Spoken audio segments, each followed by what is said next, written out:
अम्बेडकर ने Simon commission का welcome किया तो कांग्रेस के नेताओं ने बाबा साहब अम्बेडकर को देशद्रोही किया। जिन कांग्रेस के लोगों ने बाबा साहब अम्बेडकर को देशद्रोही कहा, अभी उनके वाल पोस्टर पर बाबा साहब अम्बेडकर का फोटो छापते हैं। कांग्रेस के लोगों को मैंने पूछा, आप लोगों ने बाबा साहब को देशद्रोही कहा था, अब फोटो क्यों छाप रहे हो? तो जमाना बदल गया, जमाना बदल गया, समझे? जमाना बदल गया, बराबर है। जमाना किसने बदला? बाम सेठ ने बदला। जमाना बदल गया, अपने आप दुनिया में परिवर्तन नहीं होता है। दुनिया में इंसानों में परिवर्तन अपने आप नहीं होता। जैसे सूरज हर दिन निकलता है वो भी बदलाव होता है, मगर वो बदलाव और इंसानों में बदलाव में फर्क होता है। सूरज को हम दूसरे दिन नहीं ला सकते, वो अपने आप आता है, मगर इंसानों में परिवर्तन अपने आप नहीं आता है, लाना पड़ता है। इंसानों में बदलाव लाना पड़ता है।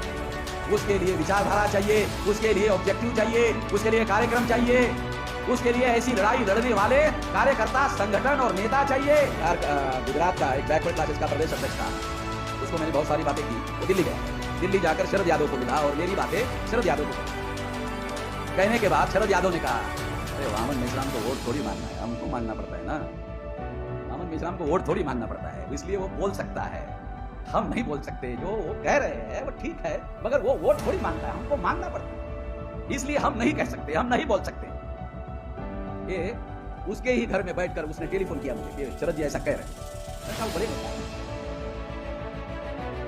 अगर हम अपने लोगों को नेता बना रहे हैं, राष्ट्रीय स्तर का नेता बना रहे हैं, तो हमारी लड़ाई लड़ने के लिए बना रहे हैं ना। कि हमारी लड़ाई मैदान में तो हम लड़ ही रहे हैं, संसद के अंदर भी तो कोई हमारी लड़ाई लड़ने वाला हो, विधानसभा में, विधायिका में तो कोई हमारी लड़ाई लड़ने वाला होना चाहिए। वो पढ़े लिखे लोग सेल्फ सेंटर्ड हो गए, आत्मकेंद्रित हो गए।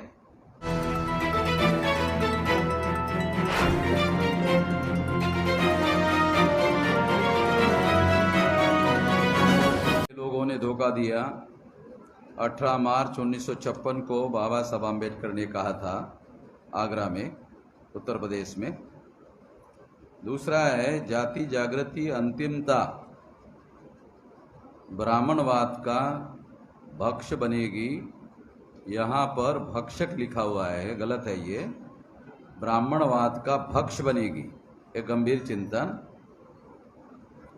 उल्टा लिख दिया, भक्षक बनेगी, भक्ष बनेगी ऐसा चाहिए था। तीसरा विषय है, मैं बहुत मुश्किल से इस कार्रवाई को यहाँ तक लाया हूँ, इसको आगे ही बढ़ाते रहना।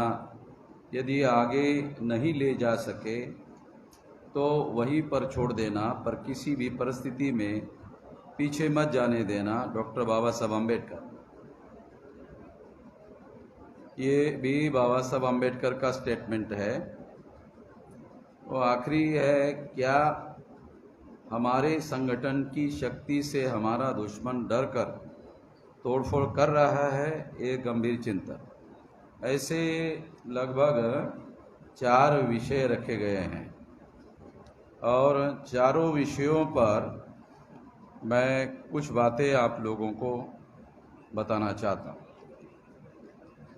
साथियों, सबसे पहले मुझे पढ़े लिखे लोगों ने धोखा दिया, ये जो विषय है, इस विषय पर मैं कुछ बातें आप लोगों को बताना चाहता हूँ।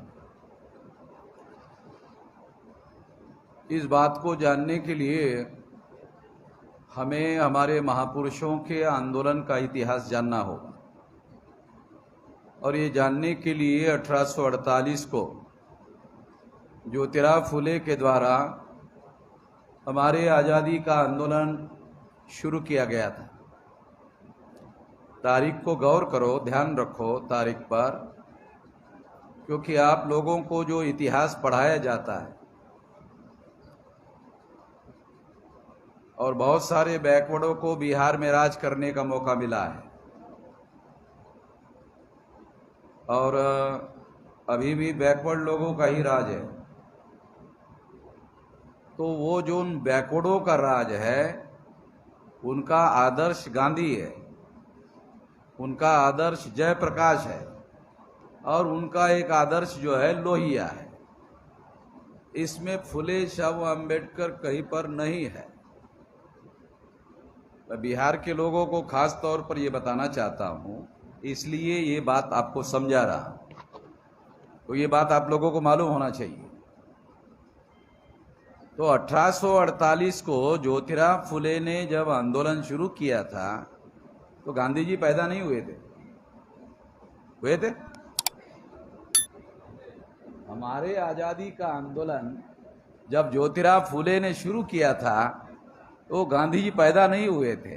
तो तारीख बिहार के बैकवर्ड नेताओं को पता नहीं है, मालूम होना चाहिए।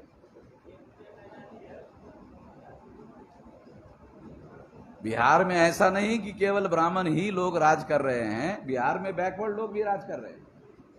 इसलिए आप लोगों को वर्तमान परिस्थिति को ध्यान में रखते हुए बता रहा हूं।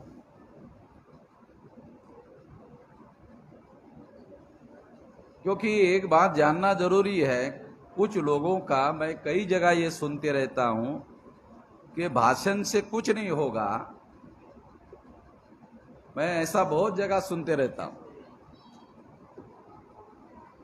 यहां भी कुछ ऐसी बात सुनने को मिलती है कि भाषण से कुछ नहीं होता। मैं इससे सहमत नहीं हूं।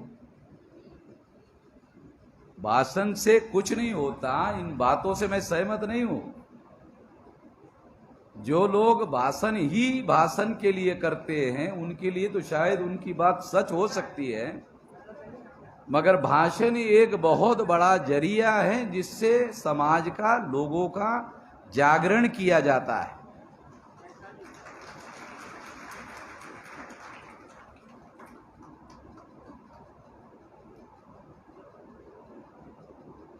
यहाँ बंते जी भी है और नीचे भी बंते जी बैठे हैं। बुद्ध ने क्या किया? भाषण नहीं किया, प्रवचन तो किया ना। तो जो लोग आज भाषण, मैं भाषण कर रहा, तो बुद्ध भी, भाषण भी एक बोलने का तरीका है, बुद्ध भी बोलने का ही काम करते थे। तो बोलने का काम क्यों करते थे? तो लोगों को उस मुद्दों पर जो ब्राह्मणवाद ने दिमागी रूप से जकड़न लिया है उसके बारे में जागृत करते थे। अगर बोलने को भाषण कहा जाए और उस भाषण से अगर लोगों का जागरण हो, जागृति हो, दोस्त और दुश्मन की पहचान हो, गलत और सही की पहचान हो, गलत इतिहास और झूठा इतिहास और सही इतिहास, इसकी जानकारी भाषण में मिलती हो, तो ऐसा भाषण 1000 बार होना चाहिए। मैं 18 साल 3-4 महीने का रहा होगा, तब से भाषण कर रहा हूं, और 65 साल अभी उम्र हो गई है, वो भाषण ही कर रहा। और मेरा भाषण जो है YouTube पर चलते रहता है। वो 25 साल पहला भी लोग बोलते, 25 साल पहला सुना आपका हमने। तो जागरण करने के लिए, लोगों को जगाने के लिए, अगर मैं डंडा लेके लोगों के पीछे दौड़ लगाऊं तो लोग जागृत होने वाले नहीं है। तो डंडा चलाने से कोई दुनिया में जागृत होने वाला नहीं। ये हमें समझना चाहिए पढ़े लिखे लोगों को। दूसरी बात, अगर मैं लोगों को जागृत करने के लिए ऐसा कॉलर पकड़ो, ऐसा कॉलर पकड़ो तो जागृत हो जाएगा बंदे जी? ऐसा कॉलर पकड़ने जागृत हो जाएगा? कॉलर पकड़ने से भी जागृत नहीं होगा, डंडे लगाने से भी जागृत नहीं होगा, गाली गलौज करने से भी जागृत नहीं होगा। तो जागृति तो किसी कहीं न कहीं से करनी होगी ना, कोई तो तरीका अपनाना होगा। तो दुनिया में सबसे ज्यादा पावरफुल जो तरीका है जागृत करने का, और सारे दुनिया के लोग, भाषा चाहे कोई भी हो, भाषण करते।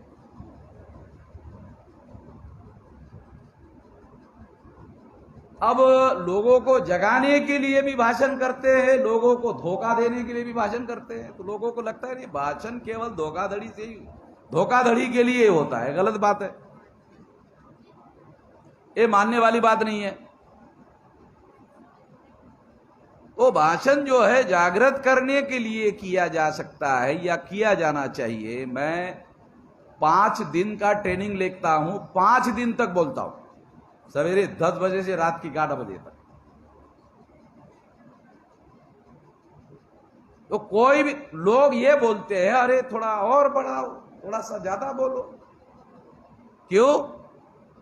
अगर लोगों को जानकारी मिल जाए, लोगों को विचारधारा मिल जाए, लोगों को जागृति मिल जाए, लोगों को जानकारी मिल जाए, लोगों को डाटा मिल जाए जो कहीं पर भी नहीं मिलता है, वो जानकारी मिले, तो लोग तो सुनना चाहेंगे ना।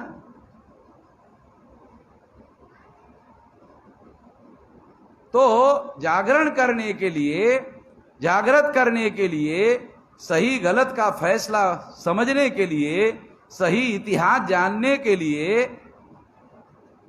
ये जरूरी है भाषण। जैसे अभी एग्जाम्पल के तौर पर आपको बोलता हूं, भाषण कैसे जरूरी है उसका सबूत देकर बोलता हूं।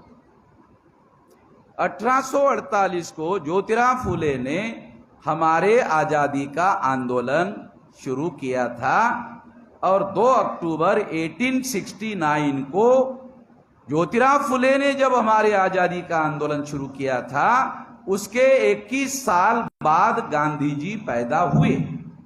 अब देखो, ये भी भाषण हो गया है, हो गया ना, ये भी भाषण हो गया कि नहीं?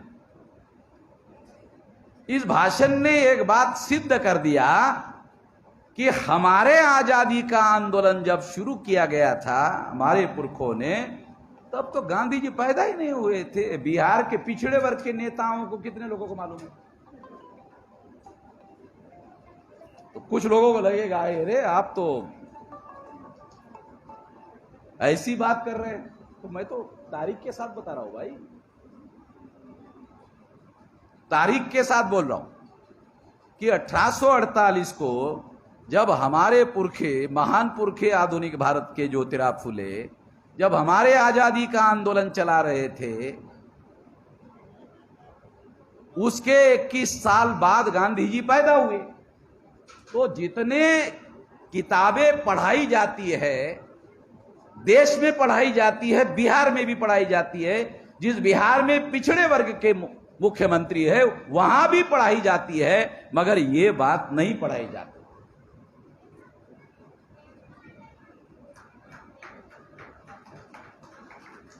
तो जो पिछड़े वर्ग के लोग नेतृत्व कर रहे हैं, वो अगर ब्राह्मणों की तरह ही किताब लिख करके हमारे लोगों को बताने का काम करते हैं, तो फिर बदलाव कहां हुआ, परिवर्तन कहां हुआ?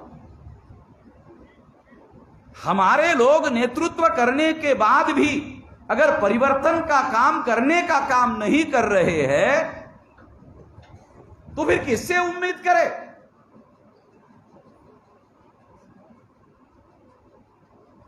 ये जो कह रहा हूं, ये बात भाषण में कह रहा हूं, और आपको कुछ नई और चौंकाने वाली बात पता चल रही है कि गांधी जी के बारे में हमको ये बताया जाता है कि गांधी जी ने आजादी का आंदोलन चलाया, गांधी जी ने हमें आजादी दिलाई।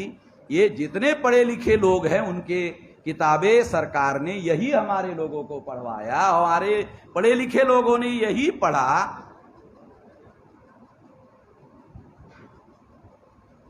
2 अक्टूबर 1869 को गांधी जी पैदा हुए।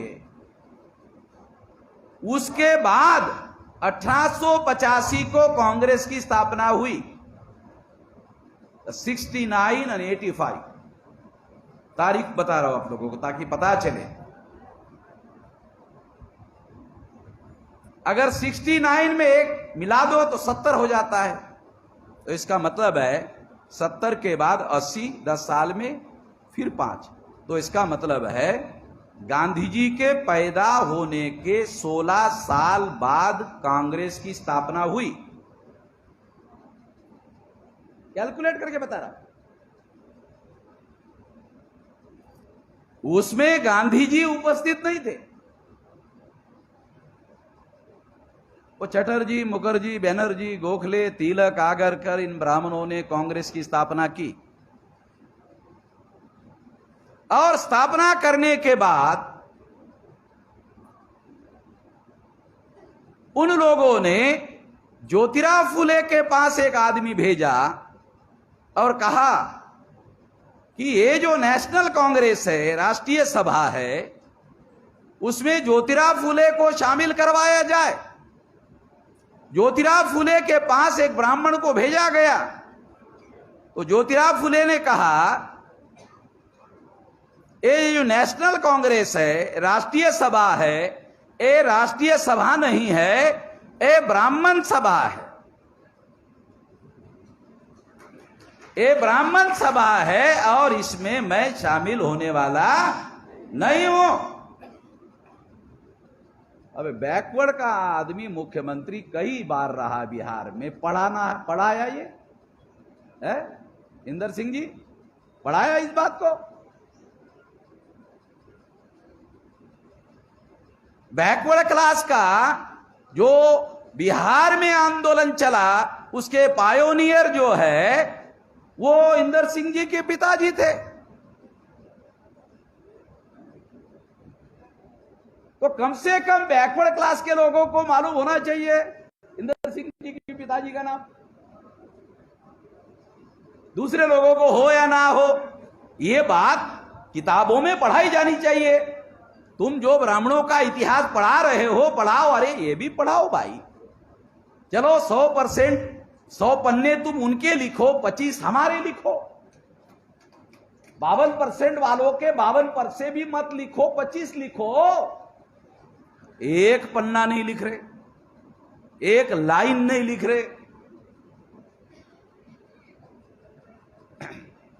एक बात आपको पता चले, भाषण कैसे होना चाहिए या किस तरह से मैं सारे देश भर में बात करता हूं, भाषण करना क्यों जरूरी है, इसके लिए आपको समझ में आ जाए, इसलिए बता रहा हूं। दूसरी बात, जितने बैकवर्डों के नेता है वो सामाजिक न्याय की बात करते हैं, और किसी बैकवर्ड नेता ने बिहार में मैंने सामाजिक परिवर्तन की बात करते हुए नहीं सुना। कितने लोगों को, बैकवर्डों के कितने नेताओं को सामाजिक न्याय और सामाजिक परिवर्तन का फर्क समझ में आता है। और हमें क्या चाहिए? न्याय, सामाजिक न्याय चाहिए कि सामाजिक परिवर्तन चाहिए?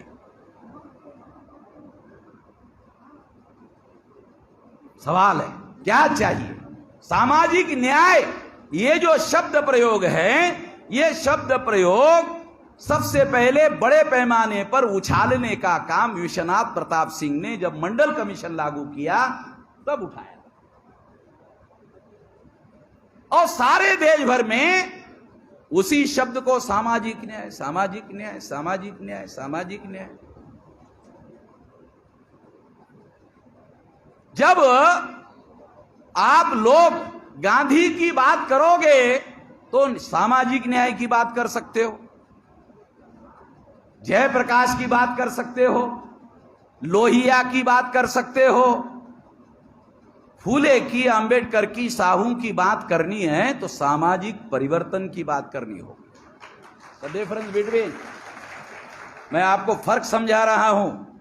बैकवर्ड हो के, चाहे यूपी हो या बिहार हो, नेताओं को ये लैंग्वेज समझ में नहीं आती, ये भाषा समझ में नहीं आती। ये विचारधारा का मौलिक अंतर है।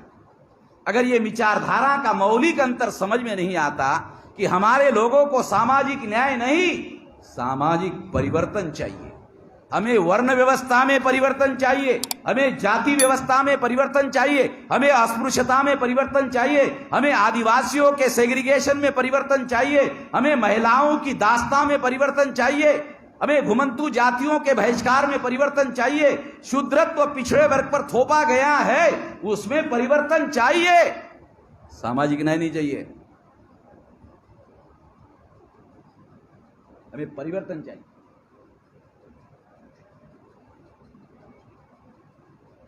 इससे हमारी मौलिक समस्या का समाधान होगा।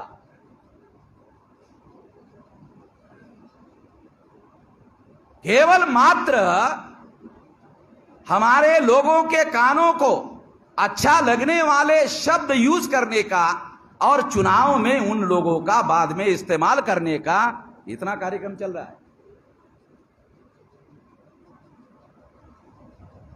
बैकवर्ड क्लासेस के नेता जो बिहार को लीड करते हैं वो सामाजिक न्याय की बात करते हैं, सामाजिक परिवर्तन की बात नहीं करते हैं। क्यों? क्योंकि इससे ब्राह्मण नाराज हो जाएगा, इससे भूमियार नाराज हो जाएगा, इससे क्षत्रिय नाराज हो जाएगा, इससे राजपूत नाराज हो जाएगा, इससे वैश्य नाराज हो जाएगा। वो नाराज नहीं होना चाहिए। अरे समझ में आ रहा है? हाँ, थोड़ा लोगों को समझ में आ रहा है, ज्यादा नहीं आ रहा है, थोड़ा आ रहा है, ज्यादा समझ में नहीं आ रहा है। क्योंकि हमारा विचार समझने के लिए जब तक आप अपने दिमाग को डालोगे नहीं ना, जैसे हम दिमाग में डाल रहे, तो अपना दिमाग भी उसमें डालना होगा। दोनों का जब मंथन शुरू होगा तब जाके जो हम कह रहे हैं बात समझ में आएगी। ये छोटी बात नहीं है। हमारे देश में, इस देश में हमें परिवर्तन चाहिए।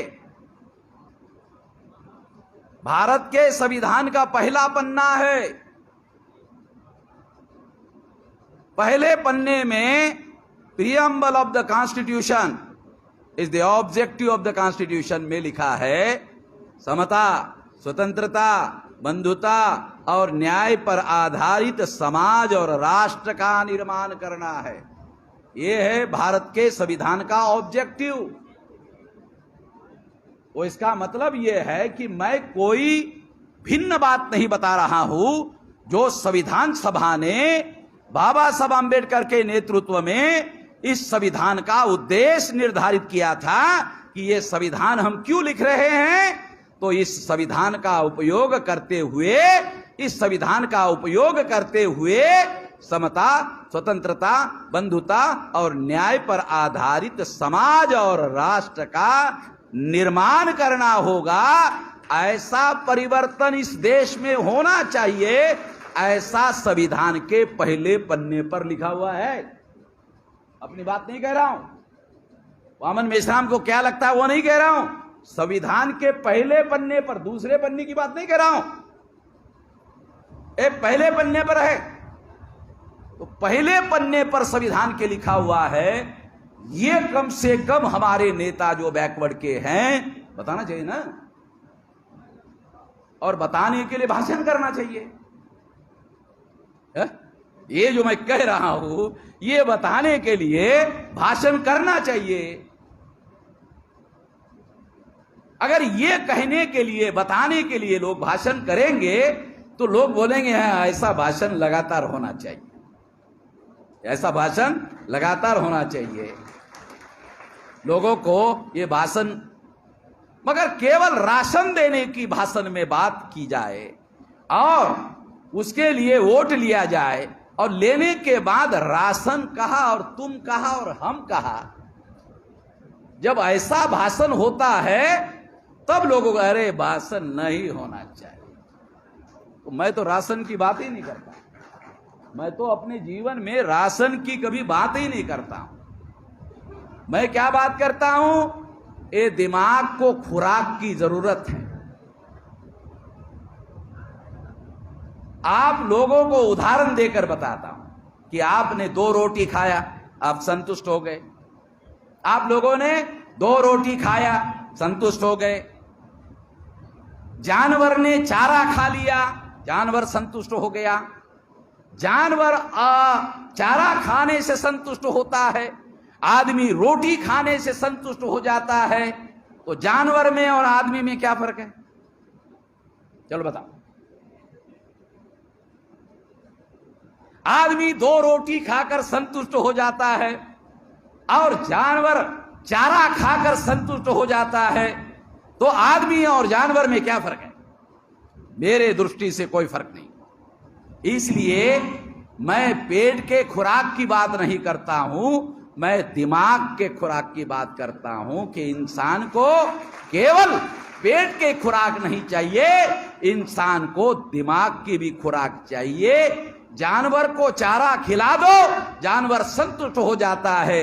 जानवर को प्रवचन देने की जरूरत नहीं है, जानवर को भाषण देने की जरूरत नहीं है, मगर इंसानों के दिमाग को खुराक देने की जरूरत है। और इंसान को दिमाग को पहले खुराक देना चाहिए, बाद में पेट में रोटी देनी चाहिए। क्रम भी ठीक होना चाहिए। देखो हमारा जितना अधिवेशन होता है ना, हमारा जितना अधिवेशन होता है, पहले दिमाग का खुराक देते हैं, और जब तक पूरा दिमाग का खुराक लोग ग्रहण नहीं करता तब तक रोटी देते ही नहीं, देते कभी नहीं।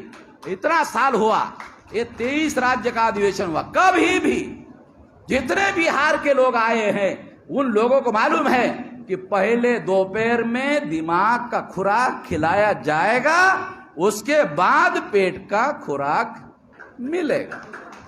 ये मिलेगा, ये गारंटी। ये मंत्री की तरह आश्वासन नहीं है, गारंटी, पूरा गारंटी।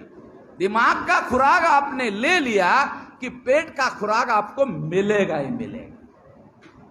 ये हमने ऐसा सिस्टम बनाया। ये सिस्टम हम लोगों ने बनाया क्योंकि हम फुले शाहू आंबेडकर के अनुयायी है।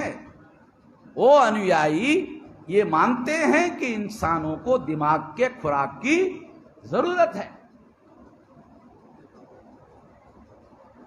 मैं कंपैरेटिवली आप लोगों को बता रहा हूं कि बिहार में बैकवर्डों को नेतृत्व करने का मौका मिलता है, मगर वो लोगों के जहन को, दिमाग को बदलने के लिए कम से कम सिलेबस बदलने का काम करे। अरे तुम्हारे प्रजा ने तुम्हारी सरकार बदल दी, प्रजा ने बिहार के सरकार बदल दी, तुम्हें मुख्यमंत्री बना दिया, सरकार बना दी, तुम सिलेबस नहीं बदल सकते। ये बिहार की जनता महान है कि इस व्यवस्था को, राज्य की व्यवस्था को बदल दिया। बदलने के बाद तुम सारा सिलेबस नहीं बदल सकते। कितने नालायक आदमी हो भाई तुम। बिहार की प्रजा ने सरकार बदल दिया, तुम सिलेबस नहीं बदल सकते। नालायकी की भी साली हद होनी चाहिए।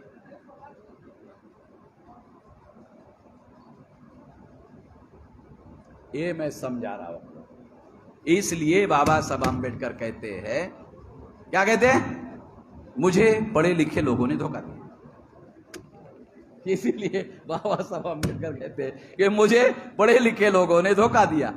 जो काम पढ़े लिखे लोगों को करना चाहिए था, वो काम पढ़े लिखे लोग कर नहीं रहे। पढ़े लिखे लोगों को, समाज के लोगों को एजुकेट करना चाहिए, जागृत करना चाहिए। बाबा साहब आंबेडकर कहते हैं एजुकेट करो। एजुकेट करने का क्या मतलब है? दुश्मन और दोस्त की पहचान होनी चाहिए। दोस्त कौन है, दुश्मन कौन है, पहचान होनी चाहिए। दोस्त और दुश्मन के बारे में हमारे बिहार के बैकवर्ड बोलते ही नहीं है, नेता लोग बोलते ही नहीं है कि इससे तो ब्राह्मण नाराज हो जाएगा, इससे तो भूमिहार नाराज हो जाएगा, क्योंकि बताना पड़ेगा ये ब्राह्मण जो है ये हमारे लिए खतरा है, तो नाराज हो जाएगा। ये बताते ही नहीं है, लोगों को जागृत करने का काम करते ही नहीं है, एजुकेट करने का काम ही नहीं करते, दोस्त दुश्मन की पहचान कराने का काम ही नहीं करते। ये करना होगा। एक बार मैं बिहार का, गुजरात का एक बैकवर्ड क्लासेस का प्रदेश अध्यक्ष था, उसको मैंने बहुत सारी बातें की। वो दिल्ली गया, दिल्ली जाकर शरद यादव को मिला और मेरी बातें शरद यादव को कही। कहने के बाद शरद यादव ने कहा, अरे वामन मेश्राम को वोट थोड़ी मांगना है, हमको मांगना पड़ता है ना। वामन मेश्राम को वोट थोड़ी मांगना पड़ता है, इसलिए वो बोल सकता है, हम नहीं बोल सकते। जो वो कह रहे हैं वो ठीक है, मगर वो वोट थोड़ी मांगता है, हमको मांगना पड़ता है, इसलिए हम नहीं कह सकते, हम नहीं बोल सकते। ये उसके ही घर में बैठकर उसने टेलीफोन किया मुझे कि शरद जी ऐसा कह रहे हैं। मैंने कहा वो बड़े नेता है, अगर हम अपने लोगों को नेता बना रहे हैं, राष्ट्रीय स्तर का नेता बना रहे हैं, तो हमारी लड़ाई लड़ने के लिए बना रहे हैं ना, कि हमारी लड़ाई मैदान में तो हम लड़ ही रहे हैं, संसद के अंदर भी तो कोई हमारी लड़ाई लड़ने वाला हो। विधानसभा में, विधायिका में तो कोई हमारी लड़ाई लड़ने वाला होना चाहिए। तो पढ़े लिखे लोग सेल्फ सेंटर्ड हो गए, आत्मकेंद्रित हो गए, अपने बारे में केवल सोच रहे, अपने बारे में विचार कर रहे हैं, अपने समाज के बारे में नहीं विचार कर रहे हैं। इसलिए पढ़े लिखे लोगों के बारे में बाबा साहब आंबेडकर का यह कहना है। ये बाबा साहब आंबेडकर की वजह से आप लोगों को बहुत सारे अधिकार मिले। मैं आपके जानकारी के लिए बता दूं, थोड़ा जानकारी हो जाए, इसी बहाने से बात आपको समझ में आ जाए, क्योंकि इसी बहाने से बात कहने का मौका मुझे मिला कि 1918 को जब बाबा साहब आंबेडकर केवल 27 या 26 साल के रहे होंगे, 18 और 9 27 साल के थे, तो उन्होंने रिटर्न मेमोरेंडम अंग्रेजों के साउथ बोरो कमीशन को दिया। और उस मेमोरेंडम में एक मौलिक बात लिखी कि हमें नॉमिनेटेड रिप्रेजेंटेशन नहीं चाहिए, हमें रियल रिप्रेजेंटेशन चाहिए। कितने पढ़े लिखे लोगों को नॉमिनेटेड रिप्रेजेंटेशन और रियल रिप्रेजेंटेशन का फर्क समझ में आता है? मैं ये नहीं कह रहा हूं कि हमारे अनपढ़ लोगों को, हमारे गवार लोगों को, कितने गवार और अनपढ़ लोगों को नॉमिनेटेड रिप्रेजेंटेशन और रियल रिप्रेजेंटेशन का फर्क समझ में नहीं आता। नहीं, मैं ये नहीं कह रहा हूं। मैं कह रहा हूं कितने पढ़े लिखे लोगों को नॉमिनेटेड रिप्रेजेंटेशन और रियल रिप्रेजेंटेशन का फर्क समझ में आता है। बाबा साहब आंबेडकर ऐसा मानते थे कि आने वाले समय में आजादी मिलेगी तो देश में डेमोक्रेसी आएगी। डेमोक्रेसी का क्या मतलब है? डेमोक्रेसी, मान लो आज 140 करोड़ जनसंख्या है, 140 करोड़ लोग संसद में तो नहीं जाके बैठते, वो अपने प्रतिनिधियों के द्वारा राज करते हैं। 140 करोड़ लोग संसद में नहीं जाते, 140 करोड़ के 543 लोग संसद में जाकर बैठते हैं। वो 543 लोग जो है वो रियल रिप्रेजेंटेटिव होने चाहिए, वो नॉमिनेटेड रिप्रेजेंटेटिव नहीं होना चाहिए। ये बाबा साहब अम्बेडकर का कहना है। ये 1918 को उन्होंने कहा, ये लिखित रूप से कहा, अंग्रेजों ने उसकी बात को नहीं माना। मगर मैं आप लोगों को यह बात समझा रहा हूं, ये बात बता रहा हूं कि हमारे लोगों को यह बात कम से कम 100 साल के बाद तो कम से कम मालूम होना चाहिए कि रियल रिप्रेजेंटेशन का क्या अर्थ है और नॉमिनेटेड रिप्रेजेंटेशन का क्या अर्थ है। बीजेपी के लोग शेड्यूल कास्ट के आदमी को नॉमिनेट करते हैं, बीजेपी के लोग शेड्यूल ट्राइब के आदमी को नॉमिनेट करते हैं, बीजेपी के लोग बैकवर्ड क्लास के आदमी को नॉमिनेट करते हैं, कांग्रेस के लोग schedule caste, schedule tribe, backward class के लोगों को नॉमिनेट करते हैं। एंड दोज हु नॉमिनेट, कौन नॉमिनेट करते हैं? कांग्रेस के ब्राह्मण नॉमिनेट करते हैं, बीजेपी के ब्राह्मण नॉमिनेट करते हैं। तो ये ब्राह्मण लोग एससी एसटी ओबीसी के लोगों को नॉमिनेट करते हैं, और नॉमिनेट जिनको करते हैं वही आदमी में से हमको 2 में से 1 को चुनना पड़ता है। हमारे सामने 2 विकल्प हैं, BJP, Congress, Congress, BJP. BJP के ब्राह्मणों ने एससी एसटी ओबीसी के लोगों को नॉमिनेट किया, कांग्रेस के ब्राह्मणों ने एससी एसटी ओबीसी के लोगों को नॉमिनेट किया। दोनों लोगों ने नॉमिनेट किया, नॉमिनेट किए हुए 2 में से 1 को चुनना है। रियलिटी है। चुनाव एक बार नहीं होता है, आप लोगों को यही मालूम है कि चुनाव एक ही बार होता है। गलत बात है। एक बार पार्टी चुनती है, पार्टी जिसको चुनती है उसी में से 1 को जनता चुनती है। तो पहले कौन चुनती है? पार्टी चुनती है। कितने लोगों को समझ में आता? बाबा साहब आंबेडकर कैसा सोचते थे? जयप्रकाश ने कभी नहीं बताया ये बात, लाल राम मनोहर लोहिया ने ये बात कभी नहीं बताई, ये बात गांधी जी ने कभी नहीं बताई, ये बात अंबेडकर ने बताई। ये अंबेडकर की बातों को मैंने पढ़ा और मैं आपको समझा रहा हूं द डिफरेंस बिटवीन अंबेडकर में और गांधी में, अंबेडकर में लोहिया में, अंबेडकर में जयप्रकाश में। उन्होंने नहीं बताया। इस वजह से हम धोखा खा रहे। नॉमिनेटेड अंग्रेजी शब्द है, अंग्रेजी शब्द का हिंदी अर्थ होता है नामधारी। अंग्रेजी नॉमिनेटेड शब्द का अर्थ होता है नामधारी। नामधारी भी शायद हिंदी होने के बावजूद भी समझ में नहीं आ रहा आपके, और समझाता हूं। एक होता है कामधारी, आप थोड़ा बहुत आ गया समझ गया, उल्टा बताया ना तो उल्टा समझ में आ रहा है। एक होता है कामधारी और एक होता है नामधारी। एक नाम का आदमी है, केवल नाम का है, और एक काम करने वाला है। तो कामधारी नामधारी, तो हम लोगों को नामधारी नहीं चाहिए, हम लोगों को हमारी लड़ाई लड़ने वाला, हमारा काम करने वाला एमएलए चाहिए, एमपी चाहिए, प्रतिनिधि चाहिए। ए बाबा साहब अम्बेडकर का कहना 1918 को उन्होंने कहा। देखो कितना खबरदार अम्बेडकर, कितना खबरदार है, कितना सतर्क है, कितना विजिलेंट है, कितना सतर्क है। ये दूसरे लोग जो है हमारे लोगों को नॉमिनेटेड रिप्रेजेंटेशन देंगे और हमारे लोगों के आंखों को दिखाई भी देगा, ए अरे ये तो हमारा है, मगर उधर संसद में जाकर बोलता ही नहीं, उसका हो जाता है। जब वो संसद से घर में आता है तो हमारे आदमी उसको जाकर मिलते हैं कि आपने क्यों नहीं बोला, तो वो क्या कहता है। मान लो उदाहरण के लिए वो पासवान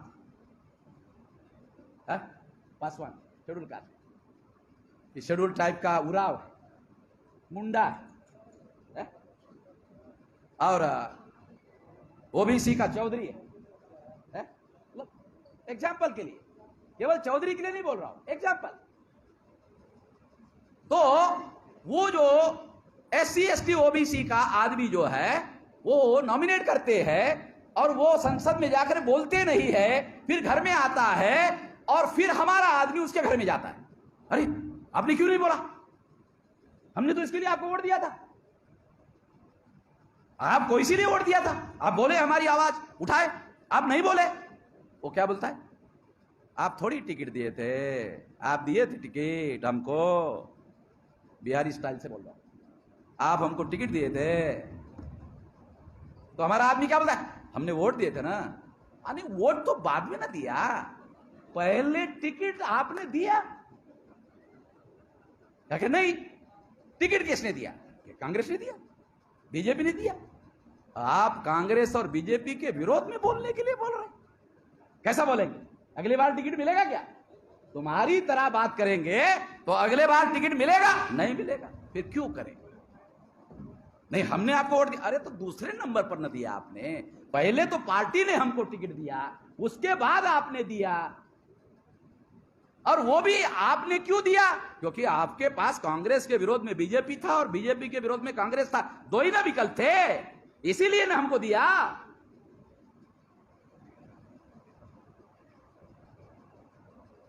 नॉमिनेटेड रिप्रेजेंटेशन हमारे लोगों को बाबा साहब अम्बेडकर कह रहे हैं, गांधी जी आजादी की लड़ाई लड़ रहे हैं 1920 के बाद, 20 तक तो बाल गंगाधर तिलक है, मगर जब आजादी मिलेगी तो ये लोग हमारे लोगों को नॉमिनेट करेंगे और जो नॉमिनेट होगा वो हमारी बात कहेगा नहीं, और फिर आजादी हमें मिलेगी,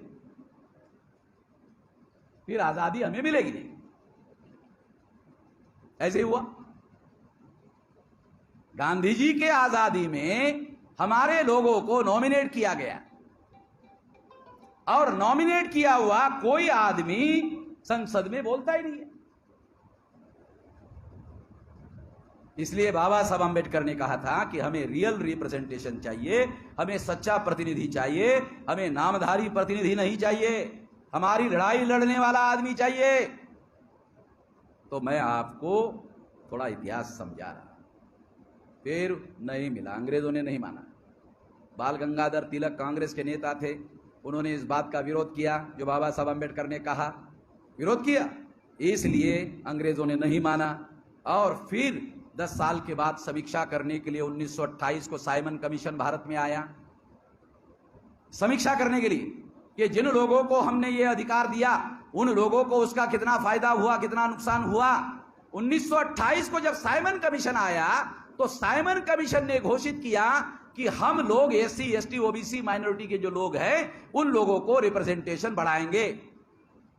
तो कांग्रेस के नेताओं को लगा, क्योंकि 1920 के बाद तो बाल गंगाधर मर गए और गांधी जी कांग्रेस के नेता बने, गांधी जी जब कांग्रेस के नेता बने तो गांधी जी को लगा अरे इससे तो SC ST OBC के लोगों को रिप्रेजेंटेशन बढ़ जाएगा, जब रिप्रेजेंटेशन बढ़ जाएगा तो हमारा क्या होगा। इसलिए गांधी जी ने आंदोलन शुरू कर दिया आंदोलन क्या था? साइमन चले जा, साइमन चले जा। साइमन क्यों चले जाओ? तो वो एससी एसटी ओबीसी माइनॉरिटी के लोगों को रिप्रेजेंटेशन बढ़ाने की बात कर रहा है। तो गांधी जी ने उसके ही विरोध में आंदोलन शुरू कर दिया। जो साइमन हमारे लोगों को रिप्रेजेंटेशन देने की बात कर रहा है, उसके विरोध में गांधी जी ने आंदोलन शुरू कर दिया, साइमन चले जाओ। तो गांधी जी का आंदोलन हमारा आंदोलन कैसे था? ये हमारे आजादी का आंदोलन कैसे था? डॉक्यूमेंट्री बोल रहा हूं भाई। कांग्रेसी लोग भी मेरे से बहस नहीं करते। क्यों? कांग्रेस के लोग भी मेरे से बहस नहीं करते। क्यों? उनको भी मालूम हो गया मेरी वजह से कि नहीं धोखा हुआ। मेरी वजह से उनको भी मालूम हो गया। तो वो लोग जो है मेरे से बहस नहीं करते, केवल इतना कहते हैं कि वामन मेश्राम की बात सच हो सकती है, मगर वो बड़ा चढ़ाकर कहते हैं ये गलत बात। अब मैं क्या ढोल बजा के कहता हूं? ढोल बजा के कहता हूं? मैं तो जितना है उतना ही कह रहा हूं।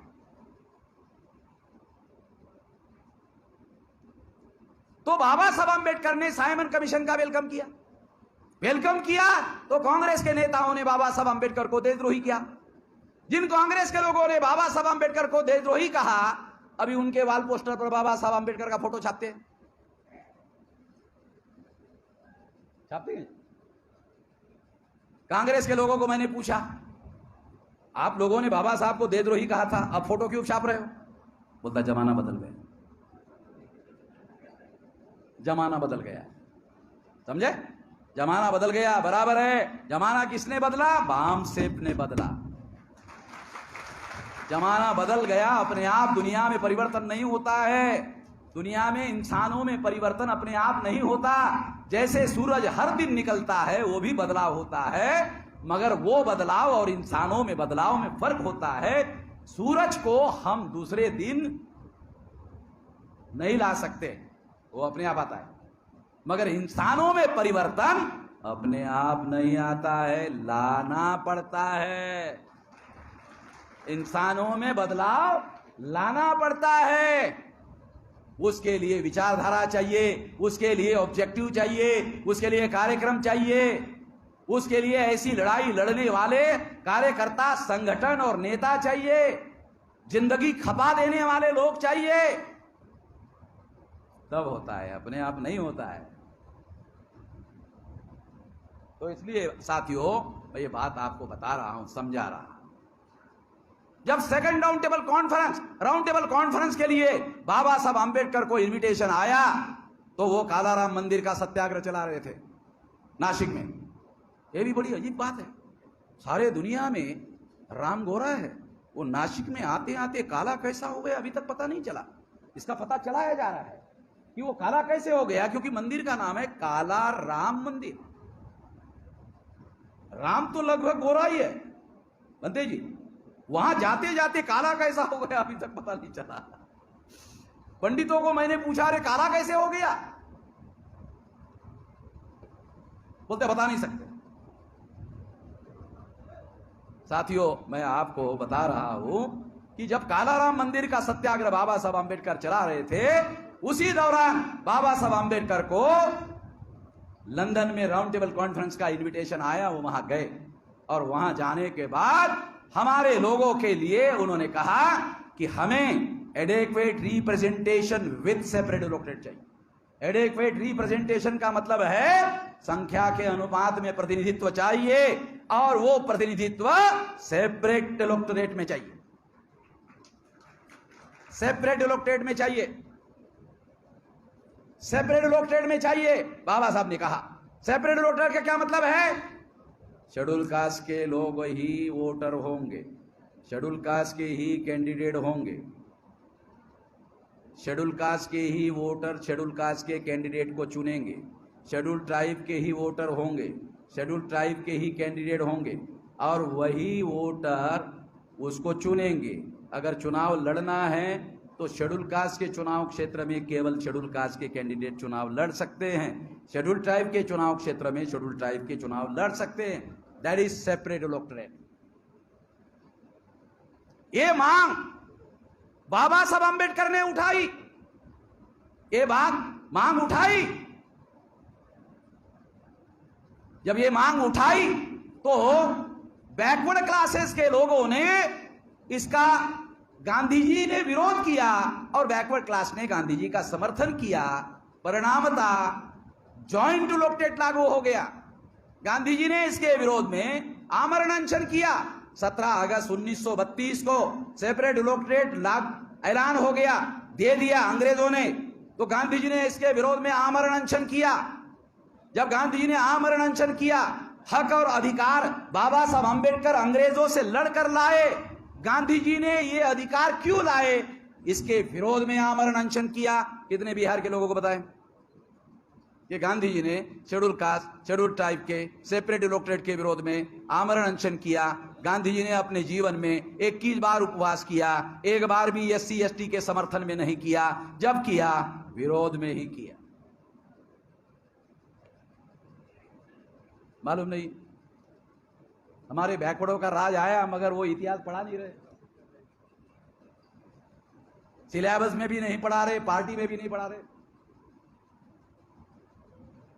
सिलेबस में भी नहीं पढ़ा रहे, पार्टी में भी नहीं पढ़ा रहे। और गांधी जी के आमरण अनशन की बदौलत पूना पैक्ट हुआ 24 सितंबर 1932 को। पूना पैक्ट में गांधी जी ने ज्वाइंट इलेक्टेड थोपा कि शेड्यूल कास्ट के चुनाव क्षेत्र में शेड्यूल कास्ट चुनाव लड़ सकता है, ब्राह्मण क्षत्रिय वैश्य वोट दे सकता है। तो ब्राह्मण क्षत्रिय वैश्य वोट देता है और हाजी हाजी करने वाला शेड्यूल कास्ट शेड्यूल ट्राइब चुनाव जीत जाए, ऐसी व्यवस्था ब्राह्मण क्षत्रिय वैश्य करता है। तो ब्राह्मण के इशारे पर काम करने वाला SC और ST का आदमी चुनाव जीत कर जाता है।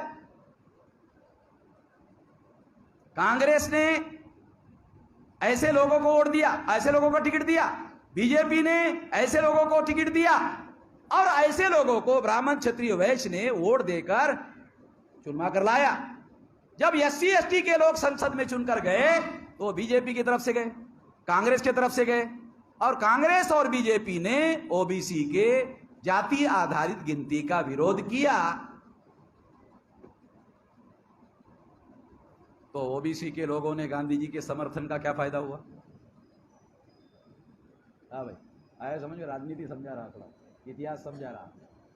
बैकवर्ड क्लास के लोग यहाँ है, यादव जी आया समझ में कि जब गांधी जी को बैकवर्ड क्लास के लोगों ने जॉइंट इलेक्टेड के लिए समर्थन दिया तो जॉइंट इलेक्टेड से जो दलाल और भड़वे चुनकर जाते हैं, मेरा शब्द नहीं है, बाबा साहब आंबेडकर ने कहा जॉइंट इलेक्टेड से दलाल लोग चुनकर जाते हैं, भड़ुए चुनकर जाते हैं। भड़ुए समझते हो?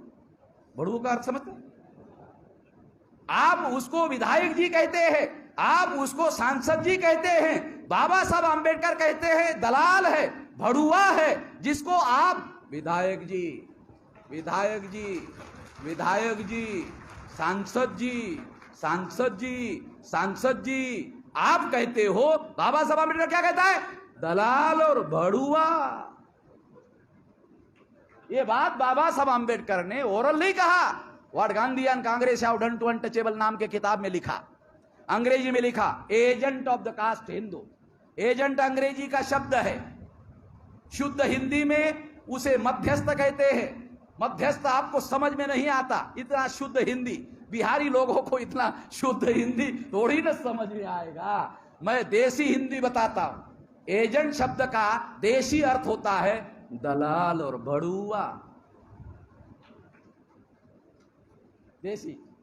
देसी अर्थ है एजेंट का दलाल और भड़ुआ। जिसको आप सांसद जी कहते हो, जिसको आप विधायक जी कहते हो, बाबा साहब आंबेडकर उसको दलाल और भड़ुआ कहते हैं। इससे दलाल और भड़वे लोग चुनकर जाने लगे, कांग्रेस के, बीजेपी के दलाल और भड़वे चुनकर जाने लगे। ये दलाल और भड़वे पिछड़े वर्ग की जाति आधारित गिनती का कांग्रेस के लोग विरोध करते हैं, बीजेपी के लोग विरोध करते हैं। तो क्या दलाल और भड़वे SC ST के समर्थन करते हैं? समर्थन करते हैं कि जाति आधारित गिनती होना चाहिए, OBC की जाति आधारित गिनती होना चाहिए। ये दलाल ऐसा कहता है? नहीं कहता है।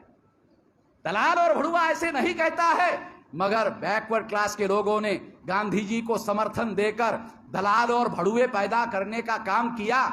भुगतना तो पड़ेगा, पिछड़े वर्ग को भुगतना तो पड़ेगा। पिछड़े वर्ग के लोग जो भुगत रहे हैं उसमें ये इतिहास समझा रहा हूं। कोई बताने वाला नहीं, मेरे अलावा किसी को पता ही नहीं, मेरे अलावा किसी को जानकारी ही नहीं है। मेरे पास है डॉक्यूमेंट्री एविडेंस सारा का सारा। आज भी जो बीजेपी के अंदर देश का प्रधानमंत्री है वो बैकवर्ड है, आरएसएस का नॉमिनेटेड है, और कहता है मैं बैकवर्ड हूं, चाय बेचने वाला हूं, गरीब हूं, पिछड़ा हूं, नीच जाति का भी हूं, ऐसा भी एक बार कहा था। इस वजह से कांग्रेस के लोग मेरा विरोध करते हैं। तो इस तरह से जो नरेंद्र मोदी है ये आरएसएस का नॉमिनेटेड है। आरएसएस का नॉमिनेटेड आदमी नरेंद्र मोदी ये सुप्रीम कोर्ट में हलफनामा दाखिल किया, ओबीसी की जाति आधारित गिनती नहीं होगी। ओबीसी का प्रधानमंत्री क्यों ऐसा कह रहा है? Nominated and those who nominate, ये नॉमिनेटेड है, आरएसएस का नॉमिनेटेड है। इसलिए आरएसएस ने नरेंद्र मोदी को कहा ओबीसी की जाति आधारित गिनती नहीं करना, नहीं कर रहा। नरेंद्र मोदी को आरएसएस ने कहा जानवरों की गिनती जरूर कर लेना, कुत्तों की गिनती जरूर कर लेना, बिल्लियों की गिनती जरूर कर लेना, जंगली शेरों की गिनती जरूर कर लेना। गुजरात में गिर नाम का जंगल है, गिर नाम का जंगल है। नरेंद्र मोदी ने एक ट्वीट किया, उसमें लिखा गिर के जंगलों में शेरों की संख्या बढ़ गई है। शेरों की भी गिनती कर रहा है, हमारी नहीं कर रहा है, पिछड़े वर्ग की नहीं कर रहा है। पिछड़े वर्ग को वो जानवर से ज्यादा महत्वपूर्ण नहीं मानता है, जानवर महत्वपूर्ण है। नरेंद्र मोदी के लिए जानवर महत्वपूर्ण है, पिछड़े वर्ग के लोग महत्वपूर्ण नहीं है, उसकी गिनती कर रहा है।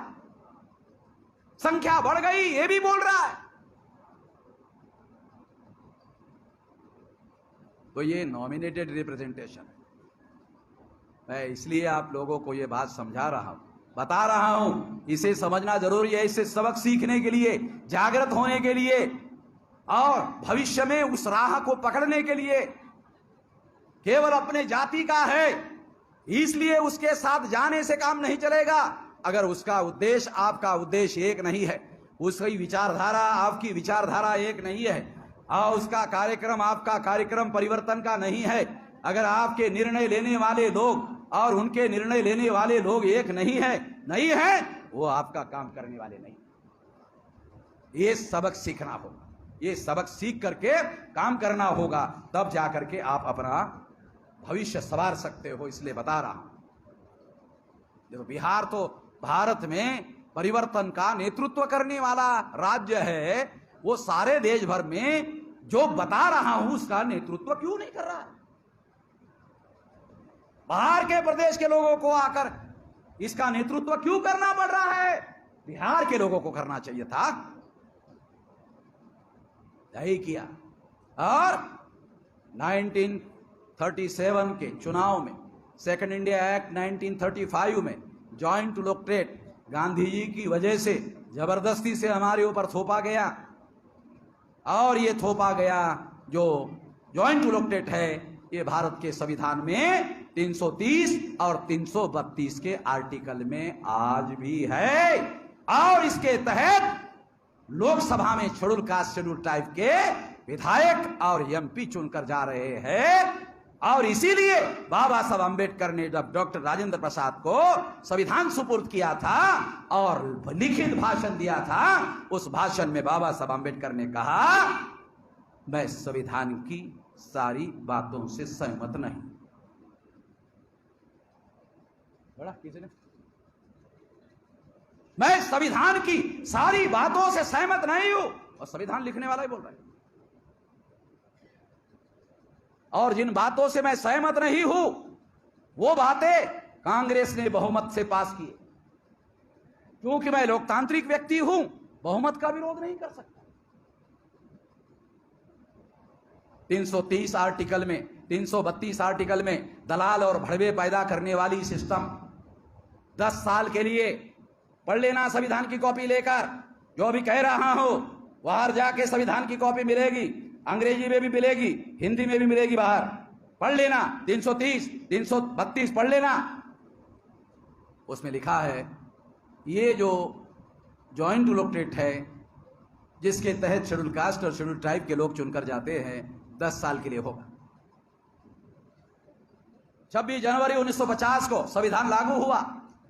लागू होने के बाद 1960 तक यह कानून लागू रहा। 1960 के बाद शेड्यूल कास्ट के लोगों ने, शेड्यूल ट्राइब के लोगों ने पॉलिटिकल रिजर्वेशन 10 साल के लिए था वो और आगे बढ़ा दिया जाए। कोई आंदोलन नहीं किया, कोई मांग नहीं किया। शेड्यूल कास्ट के सर्विसेज के रिजर्वेशन के लिए हम डेली आंदोलन करते हैं। नौकरी के लिए, एजुकेशन के लिए, प्रोफेशनल एजुकेशन के लिए, रिजर्वेशन इन प्रमोशन के लिए हमारे सारे लोग डेली आंदोलन करते हैं। देते नहीं है, वो देते नहीं है। मगर जिस पॉलिटिकल रिजर्वेशन के लिए हमारे लोगों ने कोई आंदोलन नहीं किया, कांग्रेस ने और 10 साल बढ़ा है। किसी को पता?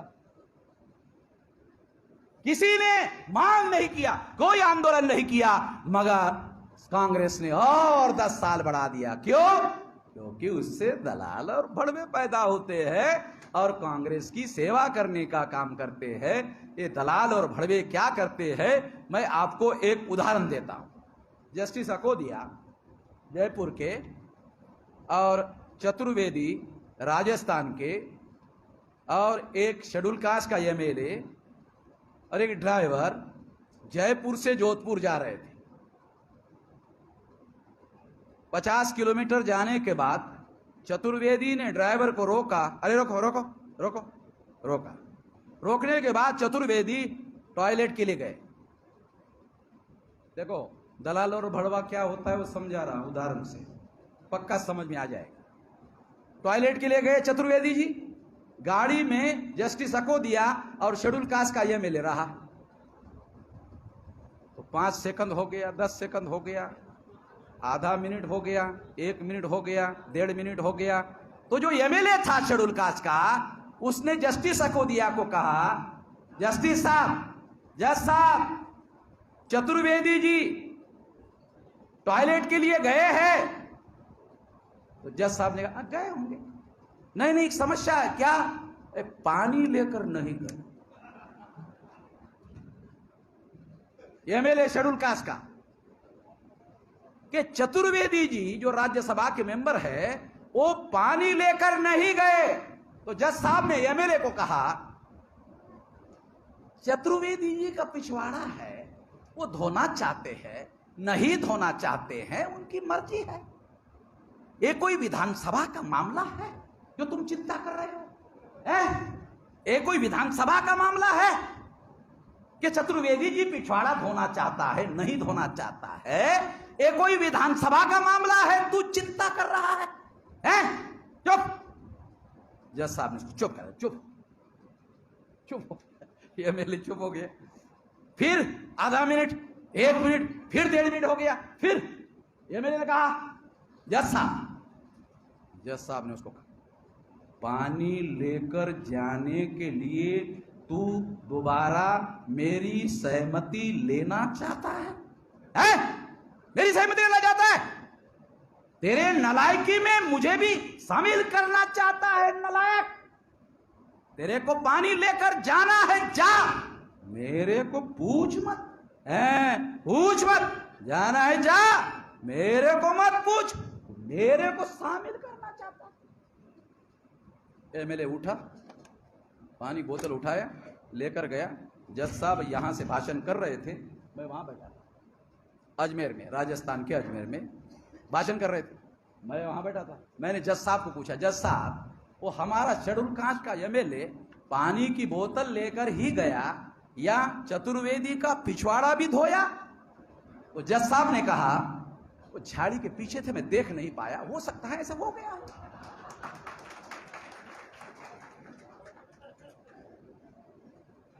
शेड्यूल कास्ट के और शेड्यूल ट्राइब के जॉइंट इलेक्टोरेट में जो गांधी जी ने हमारे ऊपर थोपा, वो थोपने की वजह से ऐसे विधायक जी पैदा हो रहे हैं, ऐसे सांसद जी पैदा हो रहे हैं। ये गांधी जी की फैक्ट्री में पैदा हो गए ऐसे नलायक और ऐसे घटिया किस्म के लोग पैदा हो गए। हमारे लोगों ने ऐसी चाहत नहीं की थी। बाबा साहब आम्बेडकर ने भी ऐसे नहीं सोचा था। उन्होंने कहा था दलाल बनेंगे, भड़ुए बनेंगे, पिछवाड़ा धोने वाले बनेंगे, इतना नीच बन जाएंगे, वो भी नहीं सोच पाए। बाबा साहब दूर तक सोचते थे मगर वो भी नहीं सोच पाए साले इतना गिर जाएंगे। उदाहरण के लिए बताया आपको कि शेड्यूल कास्ट और शेड्यूल ट्राइब के एमएलए और एमपी जॉइंट इलेक्टोरेट से ऐसे पैदा हो रहे हैं। ये भारत के संविधान में 330 और 332 के आर्टिकल में अभी भी है और इस वजह से बाबा साहब आम्बेडकर ने डॉक्टर राजेंद्र प्रसाद को संविधान सुपुर्द करते हुए कहा कि संविधान की बहुत सारी बातों से मैं सहमत नहीं। समझ में आया समझ में? तो वामन मेश्राम को समझ में आता है, इतना आसान नहीं है समझ में। जिसकी वजह से the governance of the country में बाबा साहब आम्बेडकर हमारे लोगों को शासक वर्ग बनाना चाहते थे, गांधी जी ने पिछवाड़ा धोने वाले बना दिया। ये सारी शैतानी गांधी जी की वजह से हुई। ये सारा घटिया किस्म का परिणाम, घटिया किस्म का रिजल्ट गांधी जी ने जो जॉइंट इलेक्टोरेट लागू किया, पूना पैक्ट 24 सितंबर 1932 को हमारे लोगों पर थोपा, जबरदस्ती से थोपा, इसकी वजह से। इसके लिए 100 आदमी, अगर कोई मुझे पूछे कि एक आदमी का नाम बताओ इसके लिए कौन जिम्मेदार है, मोहनदास करमचंद गांधी। कोई माई का लाल भारत में ब्राह्मण, कांग्रेस का, बीजेपी का सार्वजनिक टीवी पर बहस करने के लिए तैयार है। कोई माई का लाल कोई भी हो, उसके साथ टीवी पर सार्वजनिक बहस करने के लिए तैयार हूं। सारे के सारे डॉक्यूमेंट्री भी दूंगा। कोई नहीं आता, कोई बहस करने के लिए नहीं आता। कांग्रेस के लोग तो प्राइवेट में कहते हैं गलती तो हुई है, गलती तो हुई है। तो हमने कहा गलती हुई तो हर 10 साल बाद एक्सटेंशन करने का, दलाल और भड़वों को बढ़ाने का काम क्यों कर रहे हो? 60 को 70 तक बढ़ाया, 70 को 80 तक बढ़ाया, 80 को 90 तक बढ़ाया, 90 को 2000 तक बढ़ाया, 2000 से फिर 2011 तक बढ़ाया, 2011 को फिर नरेंद्र मोदी ने 2021 तक बढ़ाया। बीजेपी और कांग्रेस और बीजेपी, कांग्रेस कहती हम बीजेपी के विरोध में हैं, बीजेपी कहती हम कांग्रेस के विरोध में हैं, मगर दोनों मिलकर हमारे विरोध में हैं। ये समझना होगा। इसलिए ये बातें मैं आपको समझा रहा हूं। इसके विरोध में इस देश में बड़ा आंदोलन निर्माण करना होगा। अरे बड़ा आंदोलन निर्माण करने के लिए उम्र के 18 साल 3-4 महीने हुए थे, तब से लगा हूं। अभी मेरी 65 साल की उम्र चली, 18 साल 3-4 महीने का था, नौकरी लग गई थी। तो ऑफिस में एक पाटिल नाम का कर्मचारी था सीनियर, तो अधिकारियों ने उसको मुझे ट्रेनिंग देने के लिए रखा। तो मुझे 2-2 ट्रेनिंग देता था। 6 बजे तक सरकारी ट्रेनिंग देता था, 6 बजे के बाद बामसेप का ट्रेनिंग देता, साला 2-2 ट्रेनिंग देता था। तो 18 साल 3-4 महीने से लगा हुआ, 65 साल उम्र चल रही है, 47 के लगभग साल हो गए। इतने सालों से कर रहा हूं। और अभी हमारा संगठन कितना बड़ा हो गया, 31 राज्यों में, 567 जिलों में, 4000 से ज्यादा तहसीलों में, 22,000 से ज्यादा ब्लॉक में, 1.5 लाख से ज्यादा गांवों में है। इतना विशाल संगठन बन गया। तो 5 मार्च 2019 को 13 पॉइंट रोस्टर बीजेपी आरएसएस के लोग थोपना चाहते थे।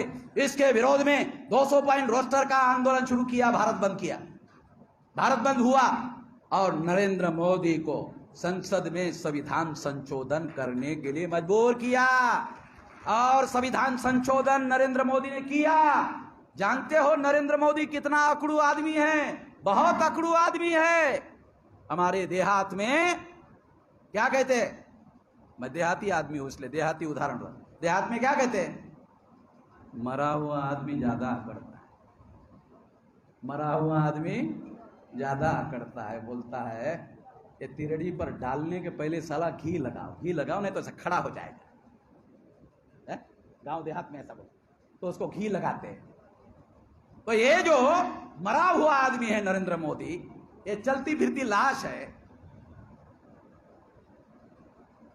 ये हमारे ही लोगों का नाम लेता है, हमारे ही विरोध में काम करते रहता है।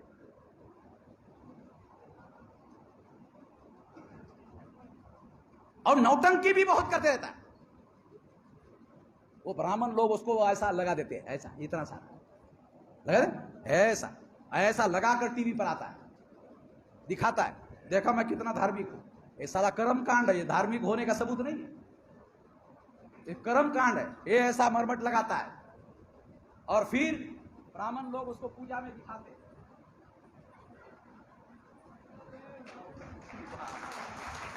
साले नौटंकी करते रहता, टीवी पर नौटंकी करते रहता है। चलिए नौटंकी की हद हो गई। आप लोग पता नहीं देखते कि नहीं देखते, मैं तो वाला ये नौटंकी, अरे क्या नौटंकी बाज आदमी है भाई।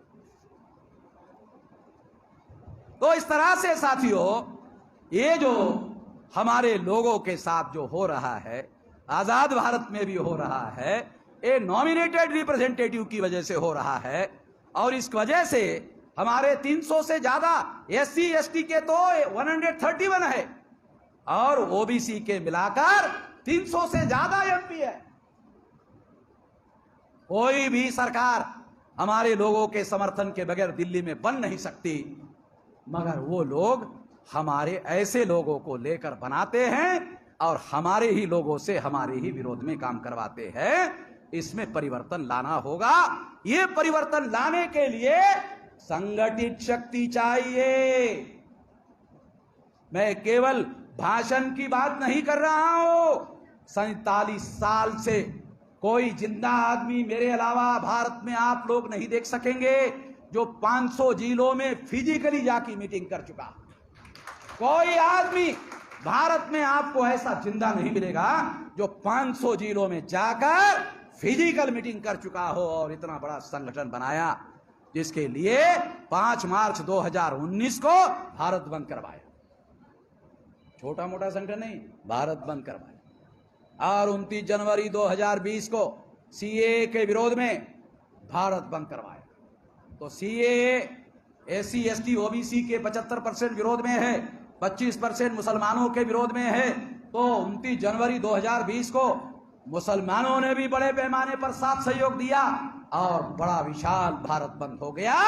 तब से लेकर अब तक नरेंद्र मोदी ने पार्लियामेंट में पास किया हुआ कानून अभी तक लागू नहीं हुआ, अभी तक लागू नहीं हुआ हमारे भारत बंद की वजह से। भाजपा के लोग, RSS के लोग, विश्व हिंदू परिषद के लोग क्या कहते हैं?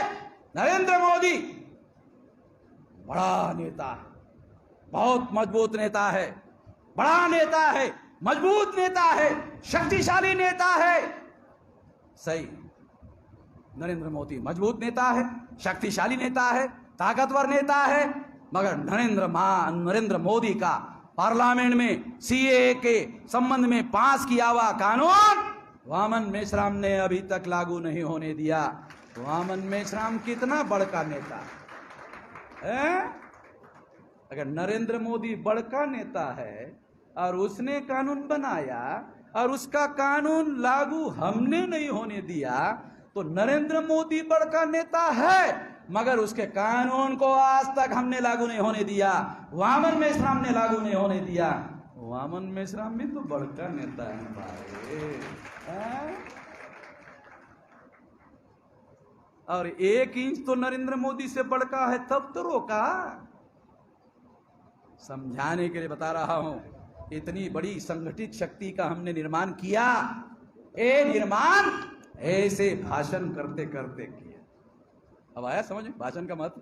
ऐसे भाषण करते करते ऐसा विशाल संगठन बनाया, विशाल आंदोलन खड़ा किया और भारत बंद करने लायक हमारे पास संगठन हो गया।